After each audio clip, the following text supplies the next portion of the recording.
Tapos na yung aking ginagawa mga kabro. Ngayon puntahan naman natin kung saan nila kinakabit yon. Kasi ang ginagawa ko lang mga kabro, ipapabricate ko, sila ang magkakabit naman mga kabro. Kaya puntahan natin mga kabro para makita nyo yung kung saan kinakabit yung coupling na ginawa ko. Ito mga kabro, dito kinakabit yan. Ito nakakabit na yung isa mga kabro. Oh. Ganito ang style niyan mga kabro. Yung isa nandito, dito rin ikakabit yan yung isa mga kabro.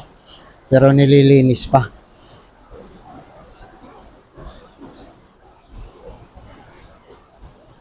Screw pump pala ito mga kabro.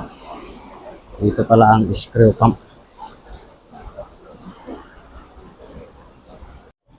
Ayun mga kabro, tapos na ang aking trabaho ngayong umaga. Natapos ko na yung aking ginagawa.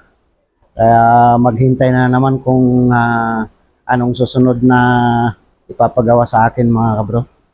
Kaya video-video muna mga kabro. At hanggang dito na lang mga kabro ang aking may papakita ngayong umaga. At shout out sa inyong lahat mga kabro. Bye bye.